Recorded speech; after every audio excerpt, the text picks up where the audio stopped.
Hello everyone and welcome to another edition of the GSMC Fantasy Sports Podcast, brought to you as always by the GSMC Sports Network. My name is Christopher Shepard. Thank you all for tuning in. We have a lot to cover today, especially our two Monday Night Football games from last night. We also have a lot of waiver wire updates to go over. Who out there is still going to contribute to your team?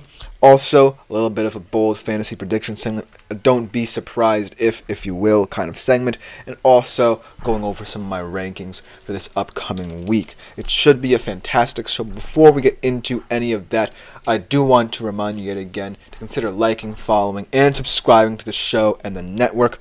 Also, if you do feel so inclined, you guys have been doing a fantastic job of this. Keep on making yourselves available to the many ways you can contribute to the show. That is not what I wanted to portray. Welcome, Ashan Haider. If I'm pronouncing that correctly. Welcome to the chat. But let me get rid of this graphic so that you can see the many ways you can contribute to the show. The super chat, super thanks, and super stickers features. As Ashan Haider says, can you shout me out? Shout out to you, Ashan. I believe you are a new viewer. I have not seen you in the comment section, but you are always welcome. Great way to interact with the show is through the comment section. So if you have any questions, comments, concerns, anyone out there watching right now, you can leave them in the chat. Great way to get your comments out there, get your name mentioned in the show if you would like. Without further ado, let's jump right into today's show. Starting off with a little bit of a Monday Night Football recap. Not one, but two games to go over. Two very different games, if you will, from last night. Let's start off with the easy one to talk about, Jags-Bills. It was a beatdown in every sense of the word. Josh Allen proving he's one of the most incredible quarterbacks in the NFL right now. And the Jacksonville Jaguars just look very hapless at the moment on both sides of the football. I don't necessarily think it's all on Trevor Lawrence, even though, as a number one overall pick, there was a lot of pressure on his shoulders. This looks kind of disjointed right now in Jacksonville, but kudos to the Buffalo Bills for getting that big victory. They truly look like a Super Bowl contending team. As Ashan Haider says, let's play Call of Duty. Let's try and stay on topic right here, my man. As much as I would love to play video games, I think we have to kind of stay on topic right now. But thanks for commenting. Then in the future, let's talk about fantasy football as well. There's time for play and there's time for talking fantasy football. So I appreciate your comments. But for now, let's jump right into the excitement of Monday Night Football, even though this game was not as exciting as I thought it was going to be. But let's just go over some of the fantasy quick hitters here. Josh Allen, like always, probably the number one quarterback in the NFL right now. 23 of 30, 263 yards, 4 touchdowns, 30.92 fantasy points. It was an absolute dominant performance by him, spraying the football around to many different receivers, just overall looking like the quarterback who I thought he was going to be coming into this year. A guy who had pressure lifted off his shoulders with the absence of Stephon Diggs. A lot of people thought that was going to be to his detriment, but no. He rose to the occasion. Joe Brady and this offense is really suiting him very well. We're going to have to see Sunday night. They play their first kind of true test against Baltimore. As Andre says, Jamar is him. I did tell you guys to start Jamar Chase. I said that he was going to be a big part of this game. We'll get to a little bit of a recap of Commanders-Bengals, but I just want to appreciate Josh Allen for a little bit longer. And I think, wow, J5, says Andre, Rookie of the Year. He looked poised out there, made the right play. I'm going to get into Jaden Daniels because you can say on a night where Josh Allen and Joe Burrow played, he was perhaps the best quarterback of them all. So I will give Jaden Daniels his flowers. Just overall, though, I do want to recap just some other fantasy performers in this Bills game. James Cook, solid game from him. Not as dominant as we've seen him in the past couple of weeks. 11 carries, 39 yards, 1 TD, but 18.7 points, and he made me a very happy man. A big part of my fantasy football win this week. And then I said, Khalil Shakir would be a nice little start for you in fantasy football. 6 catches, 72 yards, 12 yards per catch, not too shabby. 1 touchdown, 19.2 fantasy points. I said he's becoming a true receiver. Of all the receivers, he's caught all of his targets. And he's really coming into his own. He's not a typical wide receiver one, but they can align him in many different ways, and he's very comfortable in the short to intermediate areas of the field, which is exactly what this offense wants. So overall, a dominant performance by the Buffalo Bills to get them going. And this is just more of an indictment, I think, of Jacksonville than it is kind of a coronation of Buffalo, because I personally think of Buffalo as my Super Bowl pick. If you were to end the season right now, Buffalo would be the most impressive team, the most complete team at this current moment in time, and they would be my personal Super Bowl winner. But also you have to look at the organizational infrastructure of Jacksonville and how inept it seems right now. It just seems like they can't get anything going. It's not necessarily Trevor Lawrence's fault, like I said before. It's just that there's nothing built around him or the rest of this team. As Ashan Haider says, if you pour milk in your head right now, I will donate $20. I'm sorry, Ashan. As much as I appreciate your commenting, I do think, as Andre says, I had a crazy week. 30 points from Josh Allen and 30 from Jamar. Kudos to you, Andre. I think that those two players were perhaps the best performers of the night right now. But at this current moment in time, I do think that Josh Allen, like I said, is the best quarterback in the NFL and perhaps in fantasy as well. But I do want to point out the Commanders-Bengals game and some of the comments that Andre made about this game as well. Like I said, Jaden Daniels is the first time I truly got a look at this new-look Commanders offense. Jaden Daniels impressed me, very much so. I really liked him in this Cliff Kingsbury-style offense. Really looks more like a college-style offense, if anything, than a pro-style offense, which kind of suits Jaden Daniels' game style a little bit more. So, I was really impressed, though, by his decision-making. His ability as a dual-threat guy to make reads at the line was very on point. Just working all levels of the field. Two of the most impressive throws so far of the season to Terry McLaurin, who also had a big game. That was a complete miss on my part, where I said, Terry McLaurin really hadn't gotten going this year. But kudos to Jaden Daniels and Terry McLaurin for being a dynamic wide receiver QB duo that we have to look out for the rest of the season. And Washington right now is a true contender in the NFC East. They really shocked me tonight. And, obviously Austin Eckler went down. I don't think that's as much of a big injury concern as we think it is. I still think, as we get a big comment here from Camden Christensen here. I start Stroud, Gibbs, Ramondre Stevenson, Jamar Chase, Nico Collins, Trey McBride, and Travis Etienne, with Jaden Daniels, Eckler, Waddle, Cooper, Ferguson, and Akers. Just got offered Daniels for Jamison, or Jamo Williams, and Bucky. We like it. I think that trade is interesting, but from what we've seen out of Jaden Daniels so far, I'm not sure if Jamison Williams and Bucky Irving is going to amount what he can become. I really like Jamison Williams in that Detroit Lions offense. When Jared Goff gets in the ball, he's the most dynamic player right now in that offense. And Bucky Irving is really starting to become the number one choice there in Tampa. He looks much more explosive in that offense than Rachaad White, and I really like the dynamism he brings. But then again, I don't necessarily think Tampa Bay is going to sustain the running attack as much as people think. So that trade, I don't necessarily think should go through for you. I think you keep Daniels as a valuable QB2 on your bench, matchups-oriented type of player, and I really like your roster. I think that maybe in the future, Waddle and Cooper are the best wide receiver 2 options for if one of your players go down. So maybe you look to trade someone else for Jamison Williams, and then we could be talking here. But at this current moment in time, from what we saw of Jaden Daniels, I think it's nice to sit tight a little bit. Maybe look for a more intriguing trade offer so that you can, as Camden also says, there's a chance I could get James Conner as well if you think that may be more enticing. Well, here's the thing. I think that, it's always a debate about which position you value more. Because from this kind of standpoint, you can say that, well, I'm getting more skill position players who will help me down the road.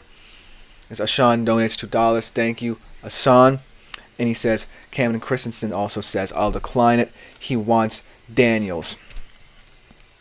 I think that, that's a smart choice by you, Cameron, in that you kind of saw what you saw out of Jaden Daniels last night, and you determined that, well, right now, he is someone that I can utilize in matchups as they come along, but also, the QB market is going to get kind of volatile, There are still guys out there on the waiver wire, and we'll get to that topic in a little bit, that I really like.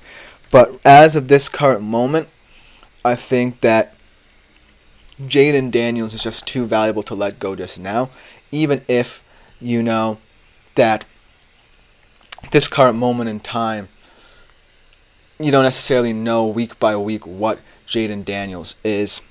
So I think that this performance, though, by Jaden Daniels is highly indicative of what this Commanders offense looks like and what to expect in the future, as 21 for 23, 254 yards, 2 touchdowns, 12 carries as well for 39 yards, 1 touchdown, 28.06 points. So overall, very fantastic performance. Terry McLaurin as well, want to give him his flowers. 4 catches on 6 targets, 100 yards, 20 fantasy points for him. Not for nothing, though, Joe Burrow as well and the Bengals, even though they're at a point in this season where it's not looking good. They're 0-3. The chances of making the playoffs look very slim right now. Even though, the whole contract situation is settled, I think that it's a little bit late, as Joe Burrow had 29 of 38 yards, 324 yards, 3 touchdowns, 25.36 fantasy points. And Jamar Chase, well, fantastic game. 6 catches, 118 yards, 2 touchdowns, 29.8 fantasy points. So at the end of the day, I think that while, the Commanders got a big win, this was also kind of an indictment of the Cincinnati Bengals. They kind of got shell-shocked at home against a team that you kind of expected them to beat, but really had all the pieces and game plan and game script that worked to their advantage. And Jaden Daniels, the sky's the limit for the kid. Look out for him and Terry McLaurin to have even more big games in the future. But that will just about do it for this segment. Hope you guys enjoyed the little Monday night recap. I really enjoyed this game. Keep the comments coming. I appreciate all of them. But coming up next, I think that, as Andre before, IMO Chase Brown looked better than Moss. He might steal the job. I actually kind of agree with that statement.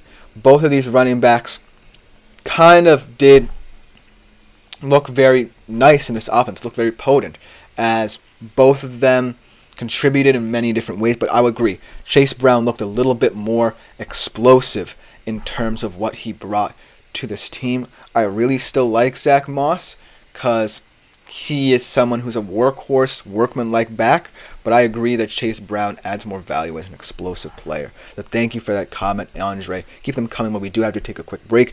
And when we come back on the other side, a little bit of a waiver wire update. Going to get a little bit controversial as well. Just going to warn you guys in advance, but we'll be right back after this short break.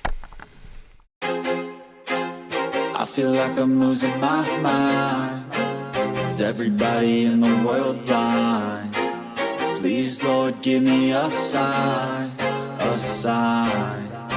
I feel like I'm losing my mind. Is everybody in the world blind? Please, Lord, give me a sign, a sign. I wanna be the greatest. Everybody on the fake shit. I look around and feel like everybody is the fakest. I make this every day and I'm impatient, hoping one day I blow up from the basement. Statement, the top is so vacant. I don't hear shit that I think is amazing. Waiting for my day when I'm playing sold out shows for 1,000 faces. Hey, give me that crown, get in my way and to be put down. It ain't your place, all this my town. If I want that shit, then I'll get it right now. I'm losing it, the noose it fits. Some losing shit, a stupid myth. You choose to live or choose to dip. You choose to fight or lose your grip and lose a gift. I feel like I'm losing my mind. Is everybody in the world blind?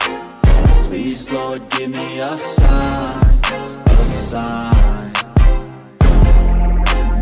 I feel like I'm losing my mind.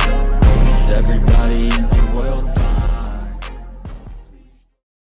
Hello, everyone, and welcome back to the GSMC Fantasy Sports Podcast, brought to you as always by the GSMC Sports Network. Hope you guys enjoyed that first segment. Before we get into our second one of the day, I do want to remind you yet again, if you do feel so inclined, you guys have been doing an excellent job so far of this. Keep on making yourselves available to the Super Chat, Super Things, Super Stickers features on YouTube. They're a great way to interact with the show. Get your comments on air. I'm loving the interaction we've been getting. Shout out to Andre, as always, one of my favorite commenters throughout the weeks and shows. As Andre says, should I trade Kelsey for McBride? Interesting one, because at the start of the year I probably would have said no, but now both of these guys really haven't shown me much from the position. Owner said he'll give me Dell and McBride for, I believe he's trying to say, for either Montgomery or Kelsey. So when I look at this trade, I'm thinking about, the tight end market and how I've said we view this. And I feel like there's potential for Travis Kelsey to still pick up the pieces in this Chiefs offense. But he has looked a bit labored. These first couple of games were as I like McBride in this Arizona Cardinals offense, as Andre confirms that he is willing to trade for Montgomery. If it's Dell and McBride for Montgomery, I think that that's a better trade, but as Andre also says, he's on his bench.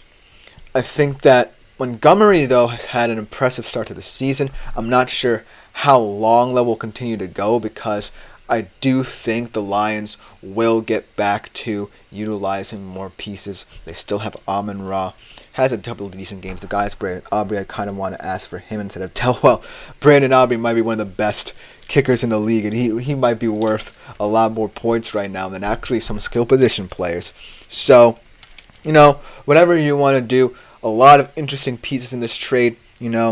Running backs, tight ends, both of them volatile markets. So, in this trade, I think that you can do whatever you want. If you feel like Montgomery is going to decline and you want to get rid of him as soon as possible, then you can't offload him. But you have to think as well, are you getting high upside, or are you just getting the same thing? Because Tank Dell and Trey McBride, they can be valuable pieces in their respective offenses, but they haven't really proved it just yet, and I want to see more out of them. But that's a fascinating trade offer, because it really goes to show how volatile and how on point you have to be in deciding who to pick for your fantasy football team week in, week out. But also, speaking of this, let's take a look at the waiver wire, because maybe someone's answers will be answered through there as well. And there's still a lot of guys out there who I really think add certain value for your team. And let's start off with a skeptical pick I kind of warned you about, the controversial pick that I kind of warned you about, at the quarterback position. Now, for the past couple of weeks, what have I been saying? As Andre also says, I got offered Gibbs for Jordan Mason and Calvin Ridley, but IDK, I feel like Mason's untradeable right now, and I agree with that sentiment.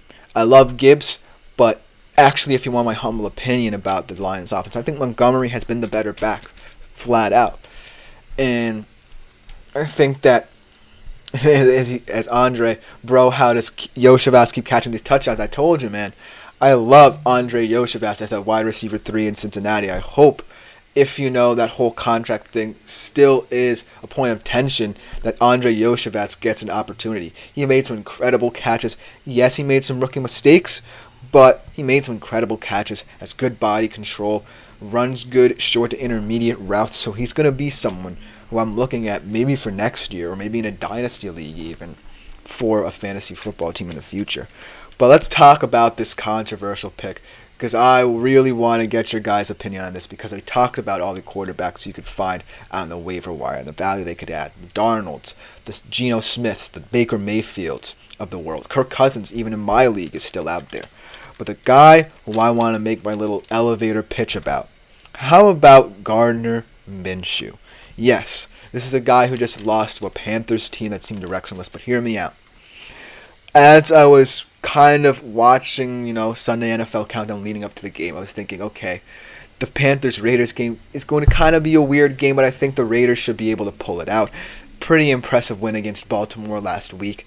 But the more and more I thought about it, with the whole Bryce Young benching thing and Andy Dalton coming in, I thought maybe this could be a potential trap game for a Las Vegas Raiders team that really doesn't have much of an identity, and it was. And not for nothing, Andy Dalton, in the recent past, when he's had like these little spot starts, has performed well in that Panthers offense. So I really think this was more about the Panthers being a little bit more rejuvenated than the Raiders, being kind of punched in the mouth, because I really thought more and more heading into this game that, Andy Dalton might be capable of pulling off this upset here, and the Panthers could win this game outright. So this was more about Andy Dalton than Gardner Minshew. But Gardner Minshew, here's the reason why I like him, his upside. This is the definition, if you look in the dictionary, of a matchups-oriented kind of quarterback. And this is a guy who's going up against the Browns defense this week that just lost Myles Garrett, perhaps the heartbeat of that entire defense. Their offense is an absolute mess, a dumpster fire, if you will. And this Raiders team, yes, they're kind of an unknown entity right now, because a lot of people might say that win over the Ravens was more about the Ravens letting that game slip than the Raiders ultimately winning it. But Gardner Minshew just shows a lot of moxie wherever he goes, and he's always good for 1 or 2 spot starts or in deeper leagues as your QB2. So Gardner Minshew, if the Smiths and the Mayfields and the Cousins of the world are off the waiver wire in coming weeks, as I expect they will be, Gardner Minshew might sweep in, find a favorable matchup, and stream him occasionally. So Gardner Minshew is my quarterback of this week, even though he had kind of a down week in a trap game this week. In terms of running backs, there are a lot of different ways you can go. We mentioned Bucky Irving on the show, perhaps the most popular one right now. Maybe even Ray Davis of the Buffalo Bills. We haven't seen much of him, but he could be someone to look at in the future. But I want to turn your attention to Braylon Allen. This guy has really been impressive. 11 carries, 55 yards, 9.8 points against New England.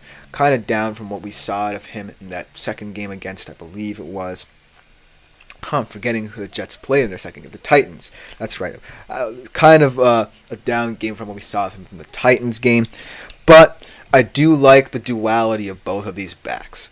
And not for nothing, I read an interesting stat where it said that Allen averages more yards after contact right now than Breece Hall. I'm not saying or indicting Breece Hall in that, he's having a worse season than we thought. It's just that the utilization of both of them could be very effective for the Jets offense. It has a couple of kinks to work out, as Breece owners have to handcuff Allen, says Andre.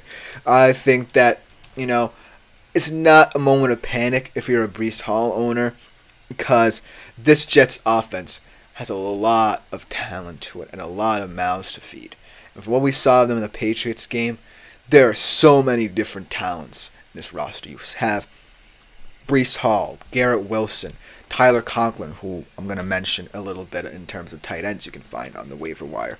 But right now, this team just has a lot of questions that I still want answered, and how they're going to handle all of these weapons in the future, because it was a nice win against New England, but it is New England. I have to see more of this in certain situations where they're not the far superior team.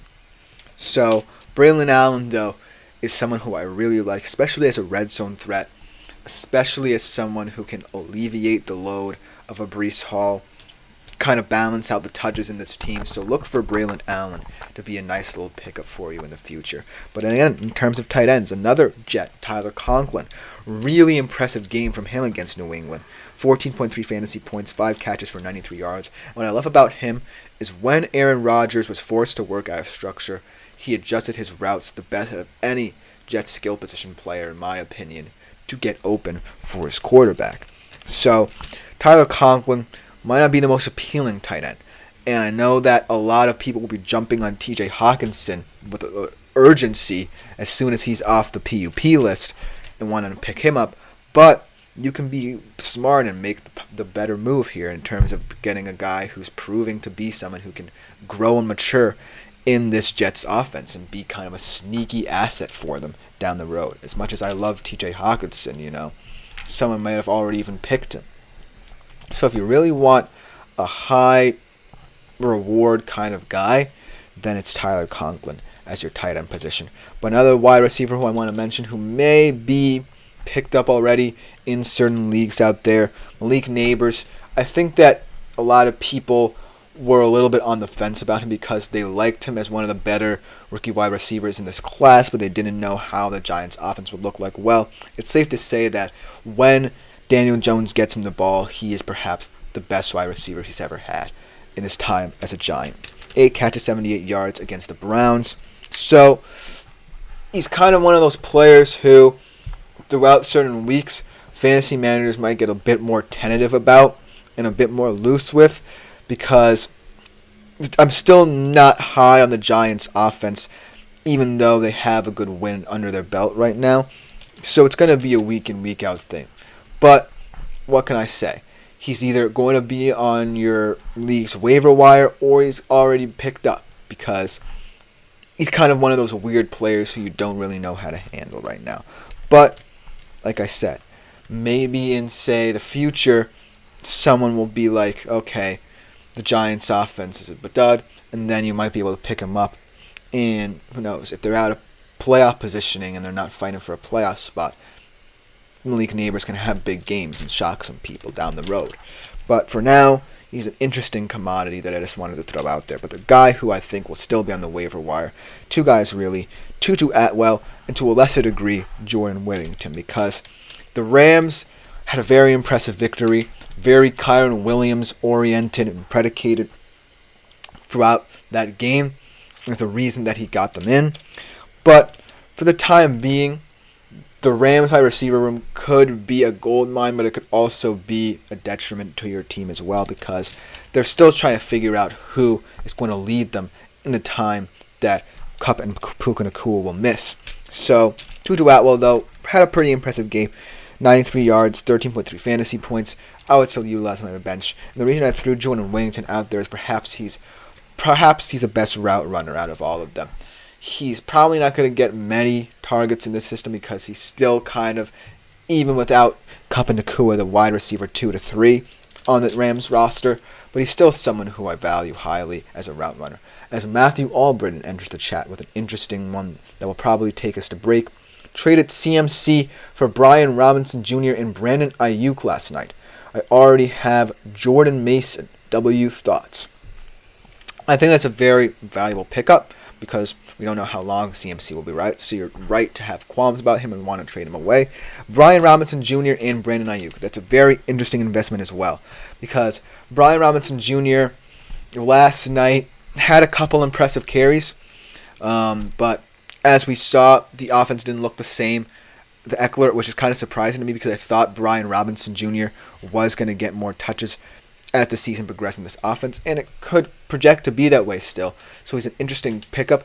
That being said, I will be wary of how he's utilized in the run game. And Brandon Ayuk, the interesting thing about him is he's one of those valuable assets where he's either going to help someone else, like he did in this game against the Rams, have a big fantasy performance, or he himself is going to have a big fantasy performance. There's no other way around it. Because what we saw from him this week was that, okay, I know that we're down to just me and my guy Jawan Jennings, so I'm going to be kind of like decoy, let Jawan Jennings have a big game. So in the future, as long as all of their other weapons are out, it's going to be interesting to see how both him and Jennings kind of play out. So it's an interesting pickup, but you're right in worrying about CMC and wanting to trade him away. And because you have Mason, it's an interesting stack if both him and Ayuk have good nights. So overall, I think this is a very good trade. I think that we'll see if the investment in Brian Robinson Jr. is a good one, but I think that you got a good return for CMC. So that being said, though, we will have to take a quick break, and when we see you on the other side, I give you some of my bold fantasy predictions. So don't be surprised, if you will, for this upcoming week. Thank you all for the comments for this past segment, but we'll be right back after this short break. Looking for your daily fix of sports talk without having to pay for it? GSMC Sports Network is available on YouTube. Just search GSMC Sports Network. Get your fix of daily sports talk shows on YouTube, absolutely free. NFL, college football, NBA, MLB, MMA, UFC, fantasy football, and so much more. GSMC Sports Network has shows running all day long, with new sports shows starting every 2 hours. Just like on your favorite cable sports channel, except GSMC Sports Network is absolutely free. Just search. Hello, everyone, and welcome back to the GSMC Fantasy Sports Podcast. We come back to another comment from Matthew here saying that his wide receiver room is Nico Collins and Mike Evans, putting Mike Evans in the flex in a PPR league. I think that's a good decision. I like this wide receiver room a lot.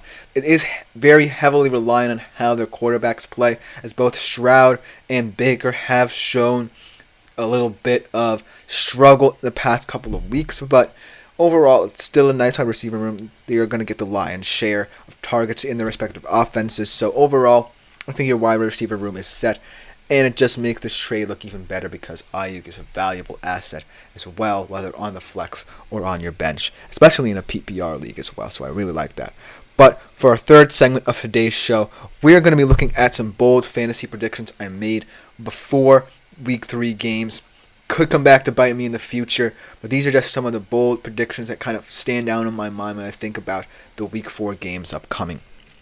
Without further ado, let's jump right into our first one. And the first one I have of the day is Geno Smith and Jared Goff giving us an instant fantasy classic Monday night. That is, both of them, we're looking at top 10 to top 5 fantasy performances out of these guys. And this is a pretty bold kind of take here from me. But I think both of these guys are capable of doing it. And the reason why I picked it is because this matchup is always fun. This is kind of becoming one of those low-key NFC rivalries. Not like a huge one, but over the past couple of years, these teams have played each other, and they have been instant classics. Both of these quarterbacks performing well in these games. But both of them also have injury concerns to worry about as well. So it could call for a lot of short to intermediate passes, getting the ball out quickly, which is what both of these quarterbacks, I think, do the best, almost better than anyone else in the league in terms of how their offenses are set up for them. Let's look at the Seahawks side of things. They have lost a lot of talent on the offense. They're down Kenneth Walker. They're down a lot of linemen. They're down to their third string, I believe, right tackle, Stone Forsythe right now. So I truly expect that Geno Smith is going to have to continue to get the ball out quickly. He's been doing it very well over the past couple of weeks. And to great effect as well. He's been getting all his different weapons involved. Jackson Smith and Jigba are really showing out. DK Metcalf, a couple of long touchdown catches over the past couple of weeks. So look for Geno to try and keep this offense up in a good tempo. I like that he's trying to include Charbonnet. Charbonnet himself is maturing in this offense. And as long as he's going to be called upon to be the running back one in the system, he's going to have to live up to expectations. So look for him to continue to contribute as well. On the Lions side of things, Jared Goff hasn't really looked good this year. But I think this is one of those games where he's going to test a Seattle defense that, while has looked like one of the best in the NFL, really hasn't played anyone. They played rookie Bo Nix, Skylar Thompson, the backup in Miami, and I'm blanking out who else they played. They played Jacoby Brissett. So that's not the best 3-game slate. It's an easy kind of 3-game slate for Seattle. So this is the first real test. But he also has some offense concerns where Laporta might be out in this game. Amon-Ra has had an up and down start to the year. Jameson Williams as well. When he distributes the ball to him, he's a very dynamic player, but it's all about, Goff. If Goff is not looking like himself, then this Lions offense won't look like itself. And they really have started to rely more upon that duo in the backfield in Montgomery and Gibbs. As Andre says, what's up with K9? He's made of glass. Man. A lot of people, myself included, think that, if K9 comes back for the Seattle squad, he immediately makes it better. We saw what he did in that first game where he completely, as Charbonnet though said, as he says, Charbonnet got me 25 points though. Haha. So we'll see. I do like the fact that Charbonnet is one of those weird backs, as T-Money enters the chat. Been a long time since we've said that name in this chat room.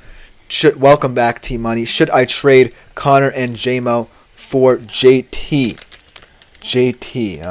I'm blanking on who that is right now, but James Conner and JMO for I really don't know who JT is. JT. I'm blanking right now, but James Conner, let's see who you're trading away first before I try to figure out who JT is. Connor and JMO, they're two players who I really like to start the year. But James Conner is one of those guys who the Arizona offense is going to be up and down because the Arizona offense is still trying to figure out some kinks, fix, and adjust, as Jonathan Taylor is the name. I was wondering why I wasn't getting around to it. And JMO is one of those players that we talked about. Also kind of a Jekyll and Hyde performer. So Jonathan Taylor, first really good performance from him of the year against the Bears. And also in that system, I feel like he's going to have to help Anthony Richardson. So that is an interesting trade. I would accept it, even though, we'll see, especially in this game against Seattle, if Jameson Williams is, worth, anything in fantasy right now at this point, and James Conner as well, as his season with the Cardinals goes along. But I really like that trade because Jonathan Taylor actually adds a lot of value. As T-Money also updates us on his team, Burrow, Josh Jacobs, James Conner, CeeDee Lamb, Jamar Chase, Dalton Kincaid, DK Metcalf, Jameson Williams, Jerome Ford, Xavier Worthy, Darnell Mooney, Christian Watson, and Jonathan Brooks. I traded away Mahomes, London Ridley for Burrow and Chase. So I think that adding another running back to this room is very good because I don't like Jerome Ford kind of as your bench guy. And if you trade away Connors, it just fits in nicely as well. So I would accept this trade. As Terrell T also enters the chat. Should I start Deontay over Higgins? That's an interesting one as well because Deontay Johnson really showed that he could be a wide receiver one, even if Andy Dalton is starting. And T. Higgins really hasn't impressed me. Had an interesting game, but really didn't show me much in that game. So I think that it could be a value. No, I think that Andy Dalton really has rejuvenated this offense, and Deontay Johnson is kind of the best weapon they have out of all their skill position players, when it's all said and done. So I really like that. As Andre says, man, I think Mahomes is better than the line. That's an interesting opinion.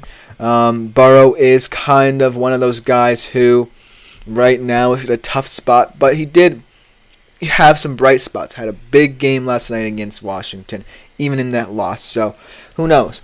I project that him and Chase will be an interesting QB wide receiver duo to look out for. And they have some easy wins coming up, or easy games coming up. But overall, I think that both of these interesting trades concerning Bengals players in different skill positions are very intriguing. Thank you for all your comments, guys. But back to this interesting game. I just think that this game can be an instant classic right away. It's going to be a very litmus test-like game for both of these teams to see where they really stand in terms of the hierarchy of the NFC. But another one that's kind of more of a betting prediction than an overall fantasy prediction, as Team Money says, yeah, I like Mahomes too, trust. I took him in the fourth, but I wanted Chase. Again, it's QB over wide receiver, right? As he also says, because Chase and CeeDee could carry me. Yeah, I think that right now, wide receiver could be potentially more kind of pivotal position in terms of how it stands in the hierarchy of fantasy football positions right now. As QB, any given week, anyone could be the top QB, especially through the first couple of weeks of the season. I've talked about a lot of different guys at the QB position really having fascinating performances. As Andre also says, Chase way better than London, though, and you got the stack. You're chilling. I really like this team that Team Money put out, so I agree with Andre as well, and I agree that Jamar Chase and CeeDee Lamb, although CeeDee has kind of had a sketchy start to the season, I really like. But I do want to get to this prediction because it's more of a betting one if you're looking to bet on this game in terms of how I think this game will play out. Broncos Jets hits the under, and the reason why I think this is, even though we saw a nice little game for the Jets offense, I really was impressed by the Broncos as well. As Team Money says, yeah, and I love Mahomes, I agree, he's good. But for fantasy, he has been mid. I kind of agree right now to start off the year. He himself is admitting that they have been good, as Team Money says, and they look lost. Not going to lie, the Chiefs are my fave team. I think that I don't necessarily know if they look lost, but I do agree that right now they're not playing the best football they can, and we know they can't. But as of right now, though, I kind of agree with your statement. It's just a very weird QB market right now. You could really stick anyone out there and expect them to have a big game. The wide receiver is very important. Trying to find the number one is always very important. So I appreciate all your discussion, Team Money. As Andre said, Brees going for 100 yards. Well, he can go for 100 yards. I just don't think that this game will be very high scoring. I think that, as he also says, Braylon Allen 50 plus. I think that this is going to be a game dictated by the ground game for both of these teams, because when I look at it, the Broncos' perhaps best unit is their run defense. I know it's kind of weird to say, but they did a good job for the most part against the Bucs. And for what it's worth, I think that they're going to want to key in on that aspect and try and, pressure Aaron Rodgers to hurt them a little more vertically, because even though he didn't have an impressive game, he's not, the best vertical thrower. But on the Jets side of things as well, I'm still very worried about Garrett Wilson. It's going to be an interesting matchup that I'll talk about in future episodes with him and Pat Surtain. But this whole offensive relationship, trying to work its way up to where it can actually be a true Super Bowl contender, is something to monitor. And the Broncos right now should have a lot of confidence. But that being said, I think that Bo Nix, for as good a game as he had against Tampa, still isn't going to give you much upside in terms of throwing for touchdowns. I think that it was nice to have a common game like this, but overall, the Jets defense is coming off a nice game for themselves, so look for this to hit the under. Just going through this last one pretty quickly. This one kind of lost a little bit of its luster after the Rams had a shocking win, but the Bears defense could take advantage of a depleted Rams team. I still think that this will stand up the test of time, because the Bears, no matter what their offense does, still have one of the more underrated defenses in the league, and it's always going to keep them in games. I think that Matthew Stafford still in this game will try and decipher who he wants to be his top receiver, who he relies upon in his top receiver, and it could contribute to a feisty Bears secondary led by Jalen Johnson, Reek Stevenson, and Kyler Gordon in terms of helping them, create turnovers as well. And this Bears defense, for nothing, can really shock a lot of people. So I just wanted to update you quickly on that front as well. And then the last one that I want to go through quickly before we head to the break. This one kind of feels like it could hit, especially. And this one could potentially be a big one as well. Pretty bold last prediction there, but the Falcons upsetting the Saints is the one that I think will ultimately hit. Kirk Cousins being the QB1, well, he's still out there on waivers in my personal league, but he is someone who has proven that he's coming back from this Achilles injury much better than we initially expected, and he's leading this young Falcons offense, and ultimately I think the sky's the limit for them. I still think in the NFC South you might want to take the Saints as the ultimate divisional winner, but the Falcons just have a lot of upside right now. They really almost deserve to beat the Chiefs, They had moments in the red zone where they just couldn't punch it in. But this is a team that's really looking on the up and up again. And I really like the profile of what I see out of them, especially Kirk. And it's kind of bold to put him in the QB1. Maybe I would lower this to around like QB7, 8. But I still think this is an interesting proposition of a game right here. It's going to be a gritty NFC South game that I really am looking forward to. But let me know what you guys think in the comments about my predictions. You can be as skeptical as you wish. You can be as interested as you wish. But that will just about do it for this segment. Coming up for our fourth segment of the day, I begin my rankings for this upcoming weekend based off all the favorable matchups. Which QBs and running backs do I believe will have standout games this weekend? I'll be right back to talk about the QBs first, right after this short break.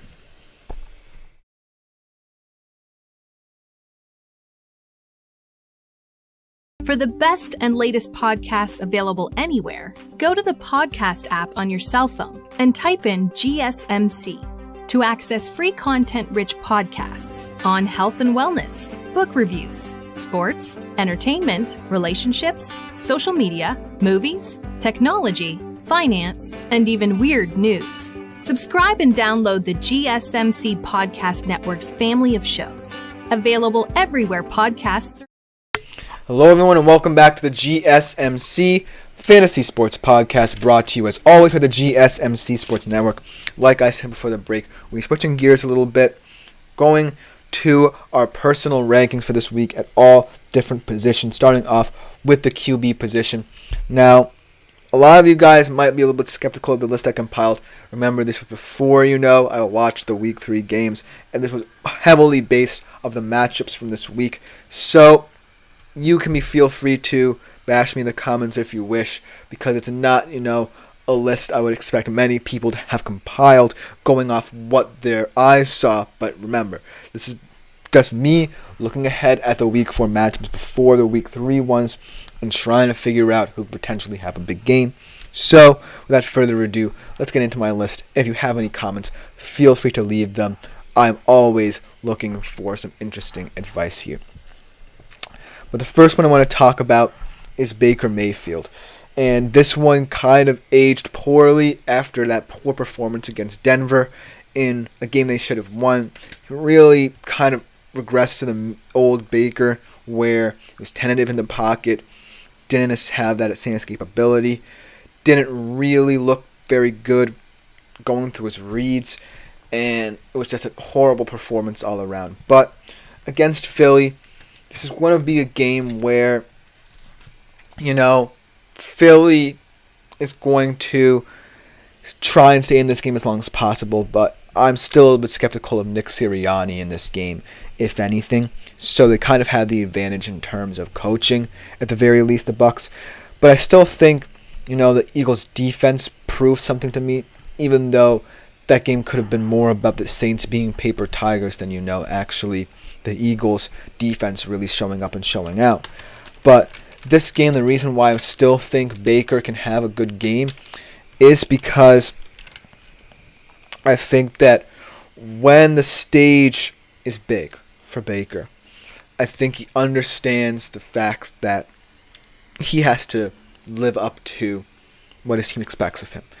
And through 3 games, getting rid of the Denver game, he has been one of the more consistent quarterbacks in the league in terms of utilizing his top 2 weapons. They're perhaps the best wide receiver room in the league, and Baker just has to stay comfortable. I think he, for some reason, felt a little bit rushed in this game, maybe because he wasn't expecting the Broncos' defense to generate pressure, to play covered so well. So if he just settles back in, gets back to what he's expected to do in this offense, trust his receivers, most importantly, then I still think he'll be set, even though the Philadelphia defense did look pretty impressive in that game against New Orleans. And another guy who kind of underperformed this week, CJ Stroud.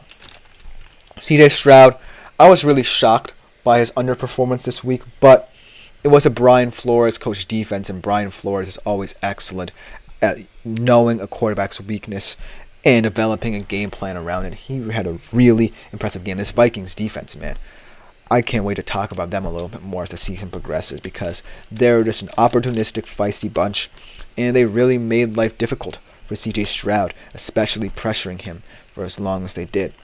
But it's not every week that you play a Brian Flores coach defense, and do I really have to mention the Jaguars right now? The less we talk about them, the better. In this matchup, you have to feel like CJ Stroud had the upper hand. And it's kind of unfortunate that this game isn't as exciting because the Jaguars aren't that good, because it's a divisional game, and this could have been a big early season game for both of these teams. But right now, this just feels like it could be another blowout. CJ Stroud will be relieved that he's not getting pressured so often, because he's kind of a different quarterback when he's pressured, if you think about it. He has thrown more interceptions against pressures and blitzes throughout his career when he's protected. So I just think that game was kind of an anomaly. He's going to get back to the CJ Stroud we know against the Jaguars. So he's going to be a popular start bet for this upcoming week in fantasy, because it can't get worse in Minnesota, especially against a team who is perhaps one of, if not the worst in the league, in Jacksonville right now. And then let's get back to my 2 guys, in Gino and Jared here, in that big Monday night matchup where I feel like, both of these guys are kind of in the same kind of tier here where they're valuable waiver wire pickups, but they are more matchups-oriented, streaming-type guys. But this game always brings out the best in them. I don't know what it is, but wherever they play, whether it's at Lumen or at Ford Field, both of these guys show up and show out. Yes, both of their offenses have more questions than answers right now, especially with the struggles the Seattle offensive line has had, and whether or not Sam Laporta will even play in this game. But when it's all said and done, I feel like this game will go down to the wire for both of these teams. And what with the fact that both of them, Geno more so than Jared right now, but I still think Jared will look more comfortable as the season progresses. We're comfortable with getting the ball out quickly to kind of mitigate for their offensive limitations. I think that both of them will have very good stats. So look out for them to kind of be two sneaky, nice plays for you in perhaps deeper leagues if you're looking at Geno, or in a 2QB league if you're looking at a guy like Goff, because both of these guys in this game really are the strength. This game is going to be more about both of their defenses, if anything, trying to prove that they're two of the better units in the NFC right now, because the Seattle defense, like I said, looks like one of the best in the league. Haven't really played anyone on the Lions side of the game. Aiden Hutchinson looking like an early candidate for Defensive Rookie of the Year. The secondary as well has looked pretty impressive, but the run defense has left a little bit to be desired still. But overall, both of these quarterbacks could be primed for big games, even though there are still questions surrounding their offenses. And it's going to be important that you view this game more as a fun shootout kind of game between two teams that feel like they can contend in the NFC than, a true litmus test for offenses that aren't where they want to be right now, if you catch my drift. But that's just my opinion, because I appreciate both of these guys and what they've done for their teams to start out the year. But at this current moment in time, I feel like this is just going to be a fun game where both of these teams won't sweat the result that much. I feel like if you're the Seahawks and you lose this game, you're still 3-1.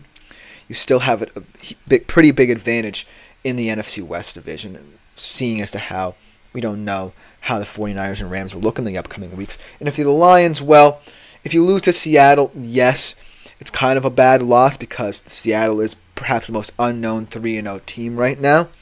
But if you lose to Seattle, it's like no sweat off your back. You're still going to be in the NFC North. You're still going to, feel like your offense will find its footing eventually. It's not, going to be the sky is falling in Detroit very much. I think that both of these teams, win or lose, will still be in contention in the NFC. But those two guys, look out for them in this game. The last guy I want to highlight, we talked about a little bit early in the show, recapping Monday Night Football, Joe Burrow. I think that this is also a game where Joe Burrow should, to some effect, have a good game. It's against the Panthers. Yes, the Panthers look impressive, but it was the Las Vegas Raiders they were playing against. So I feel as if Joe Burrow, week in, week out, no matter if the Bengals win or lose, no matter if the Bengals kind of peter out, he's going to be the mainstay in that offense. He's going to be the guy who's still performing at a high level. I think that this game is going to be either a get-right game for the Bengals or a game that really makes them look themselves in the mirror a little bit. I'm not expecting much out of the Panthers in this game because as much as I love Andy Dalton in this offense, he's not going to have 300 yards and 3 touchdowns every given week. So it's kind of one of those games where you feel as if on one side, this is a get-right game, and Joe Burrow will want to prove that he's still got it. And on the other side of things, well, the Panthers, just coming off a big win for them, kind of rejuvenated, feeling like themselves again, feeling like they can actually build something this season. So that could potentially be a kind of trap game, but I'm not as worried about them as I was about the Raiders in terms of a quote-unquote trap game for this team. But when I look at all of these guys on this list, they're all guys who have had down performances, whether, we were expecting it from them or not. But they're all guys who I would trust in terms of picking and choosing matchups, as we get a comment here from Taco.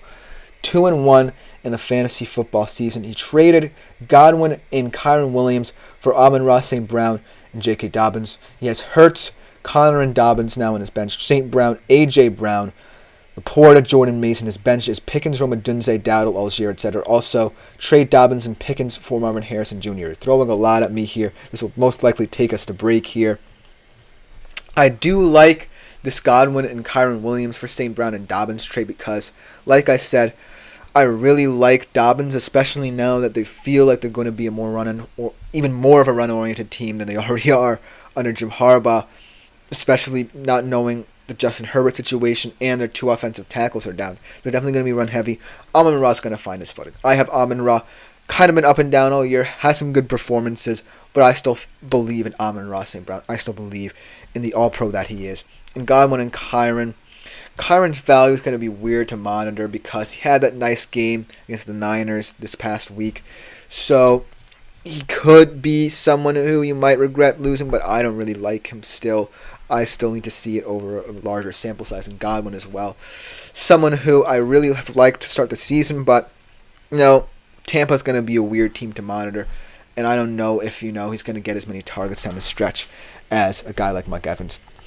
And the Dobbins Pickens for MHJ trade, I actually don't like this trade as much, to be honest with you, funnily enough, just because of the value Dobbins has as a running back, and MHJ in this Arizona offense really kind of being stop-start a little bit. We saw, yes, he had that big game 2 weeks ago against LA, but, this week against Detroit kind of fell a little bit flat, whereas Dobbins, I think that he's going to be the workhorse in this team. And Pickens as well, not for nothing.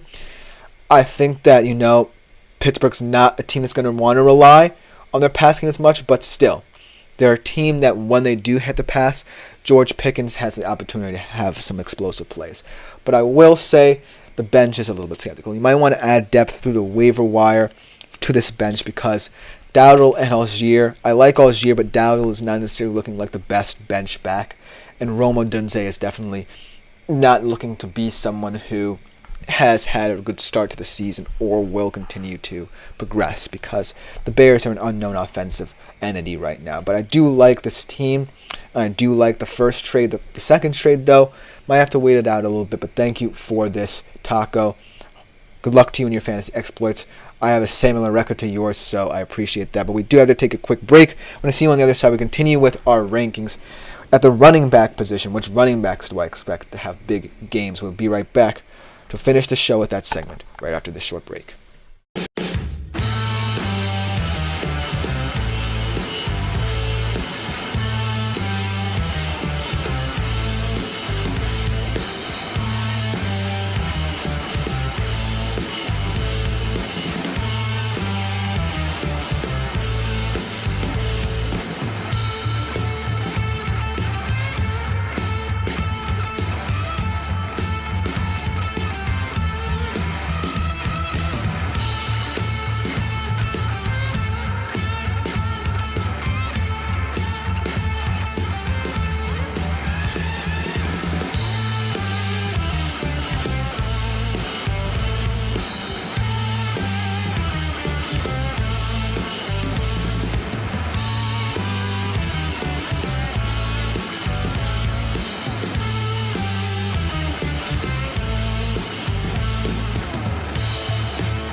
Hello, everyone, and welcome back to the GSMC Fantasy Sports Podcast. This will be our final segment of today's show, and we are continuing with our rankings for this week at every single position with the running back position. A lot of interesting matchups in terms of running backs that I really want to look into, and these 4 guys that I've compiled are looking to have pretty big games.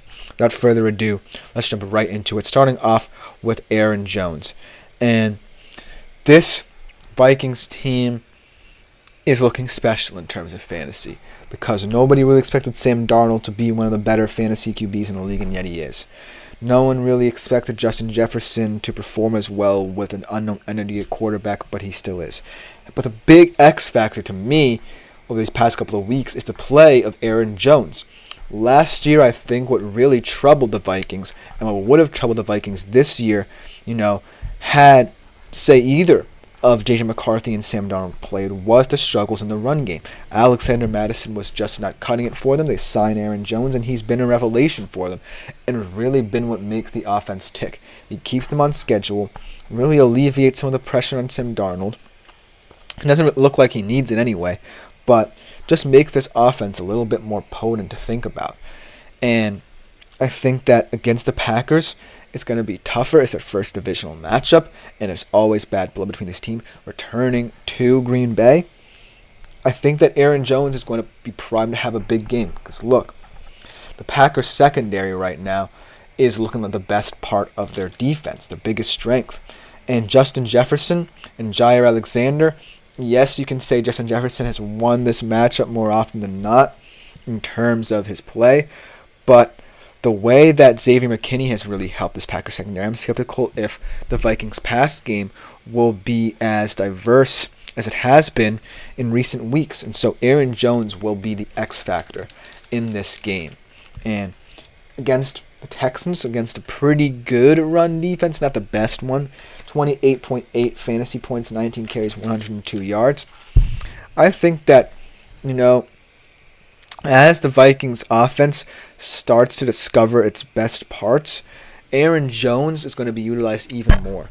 He's like the secret sauce that makes this whole recipe even better, because the fact that Sam Darnold is playing well to start the season, and he's connecting with Justin Jefferson, and not just Justin Jefferson, but guys like Jalen Naylor, Brandon Powell, Johnny Munt even, I think really makes this offense kind of unpredictable. Because let's say the Packers do find a way to lock down Justin Jefferson in this system. I think that handing off to Aaron Jones is not a terrible contingency plan because of the fact that he's one of the better backs in the league. And they just have to give him the ball in advantageous situations, and he'll go with it as well. So Aaron Jones, look for him to potentially be a big, big fantasy star this weekend. Another guy who's getting easier and easier to predict each week in terms of his play in this Eagles offense. I really like him as one of the X factors of this offense. Really was kind of one of the differences in this game between the Saints and them. Saquon Barkley. He's going up against a Buccaneers team that's very depleted up front now. Lost Vita Vea, lost Kalijah Kancey up front, losing a lot of depth there. So look for them to try and gash this shaky Bucs defense early here with Saquon. I think that through 3 weeks, it's safe to say he's perhaps the best running back in fantasy football to have. 33.6 fantasy points against the Saints this weekend.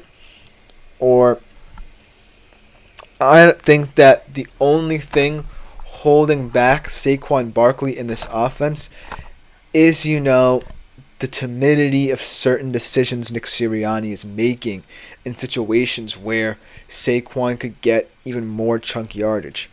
I think that, that drop in week 2 is kind of more an indictment of Nick Sirianni, not, taking the high road in terms of analytics and kicking the field goal and just being stubborn and wanting to feed Saquon.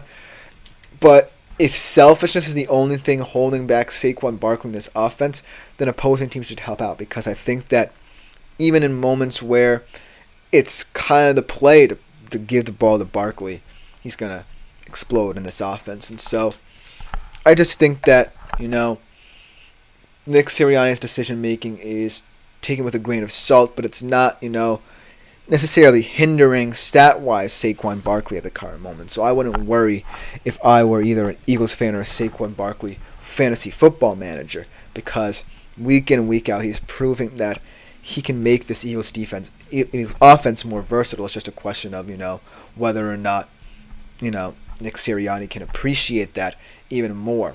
And so as much as, I kind of want to find a fault here. I really can't for Saquon in this offense. But, week in, week out, who knows? I just think that Saquon right now is proven to be too dominant for me to ignore him. And so, in my personal fantasy running back rankings, he remains for this upcoming week. But this is a guy coming up next who I have been much maligned about coming into this season and even in this season, and hasn't really proved me wrong. He really has been kind of stagnant. But right now, in a dire situation for his team, he's going to be looked to really help it.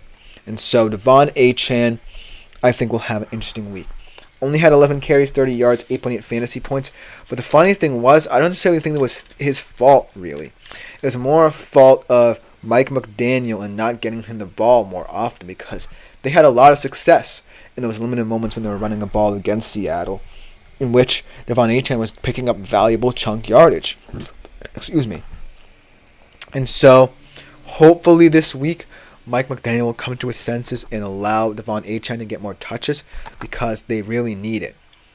And even if, it's Tim Boyle or Tyler Huntley at the quarterback position, the smart thing to do is protecting all the quarterbacks you have, because no one knows week in, week out what the QB situation will look like for Miami at this current point. So Devon Achane, look for him to really kind of become a bell cow back, and it's kind of something that contradicts what I thought was his fault, in that he was a speed guy. Because if he's a bell cow guy, at least he's trying to keep your offense on schedule. And if he's a speed guy, it's nice to have, but you can't always rely on the explosive play anymore in this offense. So Devon Achane, yes, it's kind of a risk for where this offense sits, especially along the offensive line, because that's a huge part of the run game deficiencies they faced. But Devon Achane is still someone who I feel like is kind of forced into this conversation of guys who will ultimately get more touches in their respective systems. So Devon Achane, by kind of fate of circumstance right now, is someone who I would value in the coming weeks at the running back position. And then the last guy here that I just want to touch on, Alvin Kamara. Now, this pick is also kind of skeptical. This was also a guy that I was kind of down on this year in terms of age implications and how he was going to age and what he would look like in a Saints offense that has looked inept over the past. And for 2 weeks, he looked like one of the better running backs in the league. Yes, against the Eagles. Didn't necessarily get that much going. He had 26 carries for 87 yards, 15.7 fantasy points, as you can see on my screen. But the thing about Alvin Kamara is he's always going to be one of those physical guys who's indicative of the style of play that's required in the NFC South. And like I said, the reason why I like this Falcons-Saints game so much is because this isn't a game where beautiful offense is going to decide it. I think this is going to be a typical NFC South smash mouth game where you're going to want to grind your opponent down, out physical them in terms of every facet of the field in the game. So Alvin Kamara is lined up to really be that guy for them in this game. I really like how he profiles in this game, and I still think that regardless of who they play, it's going to be a big part of their offense. Yes, I appreciate the fact that Clint Kubiak's worked in a couple of deep shots down the field, wanting to incorporate Rashid Shaheed's verticality. Chris Olave, as always, is always good for a game or two where you expect him to really have a lot of value there. And Derek Carr has kept on schedule for the most part. Didn't look good against Philly, but against the Falcons, expect him to get back to what we saw from the first 2 weeks. Like I said, I do still think the Falcons will upset them, but it's anyone's ball game if the Saints go to a more ground and pound attack. And that's why I think Alvin Kamara is a valuable asset in fantasy, because I think what both of these teams can take away from each other is that if you're the Saints, as HD says, full PPR was to trade Gibbs, Ramondre, and Keenan Allen for James Conner, DJ Moore and Brock Bowers. My current tight end is Pitts. I actually do like this trade now that I think about it, because Ramondre did not look good in that Thursday night game, and I don't like the profile of the New England Patriots right now. Jahmyr Gibbs kind of losing luster in that Lions backfield. David Montgomery has cemented himself more as the running back one there. And Keenan Allen, I don't really like the Bears offense at all, to be honest with you, because I don't know who's the wide receiver one there, or if anyone can really step up out of the wide receiver room and prove to be week in, week out a valuable fantasy asset for fantasy football managers. And then for your return, James Conner, we talked about him a lot on this show, very valuable fantasy running back. Yes, I have questions still about the Arizona offense, but James Conner could be a valuable asset for it. DJ Moore, probably the best, let's be real, Bears receiver there is right now. And it's kind of weird to say because even he has not been very good for them. But yeah, and Brock Bowers is a sneaky, interesting guy. He's going to be week in, week out a guy you're going to have to monitor, but I think he will add a lot of value as the season progresses for you at the position. As he says that his current wide receivers are Amon-Ra St. Brown, Nico Collins, Devontae Williams, Waddle, Keenan, and Keon Coleman. And his running backs, Achane, Gibbs, Ramondre, Stevenson, Eckler, Singletary, and Zach Charbonnet. 8-man league. So yeah, I really like this trade. I think that bringing in guys like Connor, Moore, and Bowers adds a lot of value and depth to your positions. I think that if you add a guy like James Conner, immediately would become the cube RB2 right now in that room behind Achane, maybe even the RB1, because Achane, who knows about him, and DJ Moore, a very deep wide receiver room there. I like Amon-Ra. I like Nico Collins, Devontae Smith. Yes, he's going to be week by week with the concussion, and Waddle might lose a little bit of value, but bringing in DJ Moore is someone. As HG said, would you rather have DJ Moore or Drake London, though? Now, that's a tougher question because Drake London has looked more impressive. I would rather have Drake London, but this trade that you proposed to me is one that I would have taken, even without the complications of adding Drake London to it. Because at the end of the day, all the guys that you mentioned that you're trading away are either falling down the pecking order or really don't add much value to their offense right now. So if it's Drake London, then that would be a better trade. But that trade that you did propose on paper looks really good. So thank you for that trade coming up from you, HD. And actually, that trade will just about end the show. Thank you for it. Thank you for all your comments, especially. Keep on making yourselves available to the Super Chat, Super Things, and Super Stickers features here. This has been the GSMC Fantasy Sports Podcast, brought to you as always by the GSMC Sports Network. I've been Chris Shepard. Thank you all for tuning in. We'll be back tomorrow, same time as always, for our midweek show, 3:30 p.m. Eastern, going over Thursday Night Football, going over some more rankings, our stardom sit-ems for the Thursday Night Football game as well. But thank you all. Like, follow, and subscribe to the network and the show as a whole. Go check out some other podcasts here, the GSMC Sports Network. A lot of people doing fantastic work in that regard as well. But this has been the GSMC Fantasy Sports Podcast, brought to you as always by the GSMC Sports Network. I'm out.